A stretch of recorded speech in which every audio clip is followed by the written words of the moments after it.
आज के समंदर अलर्ट में मध्य प्रदेश विधानसभा चुनाव से पहले प्रधानमंत्री नरेंद्र मोदी का दौरा चर्चाओं में है। चर्चा पीएम के भाषण या घोषणाओं को लेकर नहीं, बल्कि उनकी ओर से सीएम शिवराज को नजरअंदाज करने को लेकर है। सवाल उठ रहे हैं कि पीएम मोदी ने मंच से न केवल शिवराज का नाम लिया, न ही उनकी ओर से शुरू की गई चर्चित योजनाओं का जिक्र किया। आपको बता दें कि 25 सितंबर को भोपाल यात्रा के दौरान प्रधानमंत्री नरेंद्र मोदी की ओर से मुख्यमंत्री शिवराज सिंह चौहान की सार्वजनिक उपेक्षा के बाद यह सवाल सबकी जुबान पर है कि आखिर ऐसा क्यों हुआ। क्यों प्रधानमंत्री ने लाखों कार्यकर्ताओं के सामने ना तो शिवराज सिंह का नाम लिया और ना ही उनकी किसी जनहित वाली योजना का जिक्र किया। सब यह मान रहे हैं कि आजाद भारत में इस तरह का व्यवहार विरोधी दलों के नेताओं ने भी सार्वजनिक रूप से एक दूसरे के साथ अभी तक तो नहीं किया। फिर नरेंद्र मोदी और शिवराज सिंह तो एक ही दल के हैं, साथ ही समकालीन भी है। तो फिर शिवराज सिंह चौहान चुनावी राजनीति में मोदी से बहुत वरिष्ठ है, उसके बावजूद ऐसा क्यों किया? क्यों वरिष्ठ है? आपको बता दें कि वह 1990 में विधायक बन गए थे, जबकि मोदी करीब 11 साल बाद 2001 में विधानसभा पहुंचे थे। दोनों में संबंध भी सौहार्दपूर्ण ही रहे हैं। हालांकि 2014 में लाल कृष्ण आडवाणी ने मोदी के साथ शिवराज सिंह का नाम भी प्रधानमंत्री पद के योग्य बीजेपी नेताओं की सूची में गिनाया था। लेकिन मोदी के प्रधानमंत्री बन जाने के बाद शिवराज सिंह ने धीरे धीरे मोदी के सामने आत्मसमर्पण सा कर दिया था। पिछले कुछ साल से तो वह मोदी को भारत के लिए भगवान की देन ही बता रहे हैं। कभी भी उनका रास्ता काटने की कोशिश तो दूर, उधर देखने की कोशिश तक भी नहीं की गई। तो फिर अचानक ऐसा क्या हुआ जो नरेंद्र मोदी ने पार्टी के लाखों कार्यकर्ताओं के सामने भोपाल में शिवराज सिंह चौहान का नाम लेना भी जरूरी नहीं समझा? हालांकि वह अमित शाह के जरिए यह बात पहले भी साफ करवा चुके थे कि शिवराज अगले मुख्यमंत्री नहीं होंगे। लेकिन प्रदेश की पहली बड़ी चुनावी सभा में सामान्य शिष्टाचार का भी निर्माण ना हो किया जाए नहीं किए जाना एक बड़ा सवाल बन गया है, एक बड़ा सवाल पैदा करता है, जिसका उत्तर अब प्रदेश का हर बीजेपी कार्यकर्ता जानना चाहता है।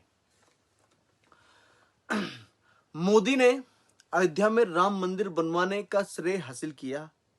काशी में विश्वनाथ कॉरिडोर बनवाकर उन्होंने अपना नाम इतिहास में दर्ज कराया है। इस बीच शिवराज ने भी अपने राज्य में मठ मंदिरों के पुनर्निर्माण की शुरुआत की। सबसे पहले उन्होंने काशी की तरह उज्जैन में महाकाल के महालोक का निर्माण शुरू कराया। चुनावी लाभ लेने के लिए इस पहले चरण का उद्घाटन भी नरेंद्र मोदी से ही कराया गया। इस महालोक की चर्चा दुनिया भर में हुई। हालांकि बाद में घटिया निर्माण की वजह से बदनामी पूरी दुनिया में हुई। इससे मोदी नाराज हुए, कहीं ना कहीं मुझे जो दिखाई देता है। हालांकि पहले खुद प्रधानमंत्री शंकराचार्य की प्रतिमा का अनावरण करने आने वाले थे, जो अभी हाल ही में, लेकिन वे नहीं आए। कारण क्या रहा ये वही जाने। मोदी नर्मदा के तट पर शंकराचार्य की विशाल प्रतिमा लगाए जाने से खुश नहीं थे। यह अलग बात है कि शिवराज पार्टी के एजेंडे पर ही काम कर रहे थे, लेकिन इस प्रतिमा की तुलना मोदी की ओर से गुजरात में लगवाई गई सरदार पटेल की विशाल प्रतिमा से किया जाने लगा। उन्हें अच्छा नहीं लगा। नर्मदा के तट पर पटेल की प्रतिमा स्थल को उन्होंने अंतरराष्ट्रीय पर्यटन स्थल के रूप में विकसित कराया है, जबकि ओंकारेश्वर में ज्योतिर्लिंग होने की वजह से यहाँ पूरे साल तीर्थयात्री आते रहते हैं। ऐसा माना जा रहा है कि शंकराचार्य की प्रतिमा पटेल की प्रतिमा को प्रभावित करेगी। और इसके अलावा शिवराज सिंह जी की बहुचर्चित लाडली बहना भी योजना से भी मोदी खुश नहीं है। कहीं ना कहीं मुझे जो समझ में आता है, शिवराज अचानक यह योजना लाए, इसे कहें कि समय पर लागू भी किया। भले ही सरकार का बजट बिगड़ गया हो या चरमरा गया हो, लेकिन पूरे देश में इसका प्रचार हुआ। साथ में शिवराज भी चर्चा में है और इनकी इस योजना की तर्ज पर एक अलग योजना कर्नाटक में लागू करने का ऐलान करके कांग्रेस ने विधानसभा का चुनाव जीत लिया। वहां मोदी की हार हुई और एक बड़ा झटका माना जाता है। लाडली लक्ष्मी योजना के तहत महिलाओं को 1250 रुपए हर महीने देने के साथ साथ शिवराज ने उन्हें गैस का सिलेंडर भी 450 रुपए में देने शुरू कर दिया है। मोदी ने गैस सिलेंडर के दाम घटाकर 900 रुपए किए हैं। उधर राजस्थान में अशोक गहलोत ने ऐसे ही योजनाएं लागू कर बीजेपी और मोदी के सामने एक बड़ी चुनौती खड़ी कर दी है। हालांकि शिवराज अपनी और बीजेपी की जीत के लिए ये सब कर रहे थे, लेकिन मोदी इसे प्रतिस्पर्धा मान रहे हैं, यानी कहीं ना कहीं आपस में कंपटीशन दिखाई दे रहा है मोदी को, जहां तक ये जो मैंने आपको बताया। इसी वजह से उन्होंने अगले मुख्यमंत्री के रूप में शिवराज का नाम पीछे कर दिया।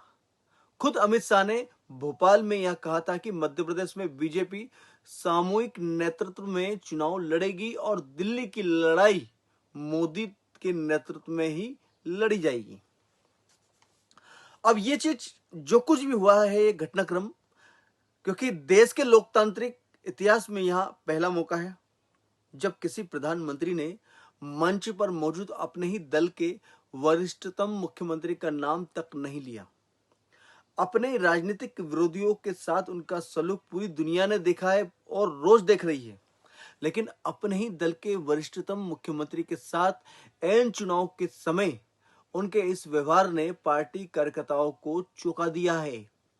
मोदी को लेकर जो बातें वे पिछले 9.5 साल से सुनते आए थे, उनका साक्षात उदाहरण भी उन्होंने देख लिया है। वहां भी यह मान रहे हैं कि भले ही अब शिवराज का चेहरा उतना चमकदार नहीं रहा, पर ऐसा व्यवहार तो नहीं किया जाना चाहिए था।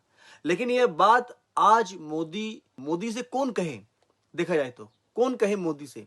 उधर तमाम बाधाओं के बाद भी पूरी ताकत से चुनावी मैदान में जुटे शिवराज सिंह ने अब संकेत को समझ लिया है।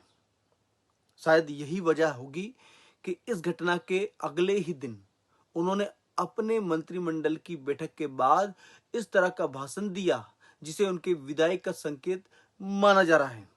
नेता और सरकारें तो आती जाती रहती है, दलों और व्यक्तियों में मतभेद भी रहते हैं। मनभेद में बदलते दिखाई दे, वहां भी एक ही दल के समकालीन नेताओं के बीच ऐसा ऐसा कभी पहले नहीं हुआ और ना होगा। आपने मुगलों और राजवाड़ों का इतिहास ऐसी घटनाओं से भरा पड़ा है और देखा होगा आपने, सुना होगा आपने। उनमें गद्दी के लिए बेटे द्वारा बाप की और भाई द्वारा भाई की हत्या एक आम बात थी, पर हम तो अब दुनिया के सबसे बड़े लोकतंत्र में हैं, उसमें भी खुद को सबसे ज्यादा संस्कारवान बताने वाले पार्टी के राज में हैं। उसमें इस तरह की घटनाएं सवाल तो उठाती हैं, खासकर उस वाले भाषण में जहां पर मोदी ने कम से कम आधे घंटे से ज्यादा भाषण दिया और उसमें मुख्यमंत्री शिवराज सिंह चौहान और उनकी योजनाओं का नाम तक नहीं लिया। मोदी इस मध्य प्रदेश में आए थे, कोई उत्तर प्रदेश में नहीं गए थे, मध्य प्रदेश में आए थे, जहां का मुखिया अभी फिलहाल में मुख्यमंत्री शिवराज सिंह चौहान है। और उनके मुख्यमंत्री होने के बावजूद आज इतने सालों में 18 साल का राज यहाँ की जनता ने देखा है, और उसके बावजूद देखा जाए तो मोदी यानी प्रधानमंत्री अपने प्रदेश में मुख्यमंत्री शिवराज सिंह चौहान का नाम ना ले, उनकी योजनाओं को ना गिनाए, तो कहीं ना कहीं कई तरह के सवाल खड़े करते हैं। यानी मैंने जो आपको बताया, नर्मदापुरम में जो प्रतिमा लगाई जा रही है वो कहीं ना कहीं सरदार पटेल से इक्विवेलेंट है, बराबर है।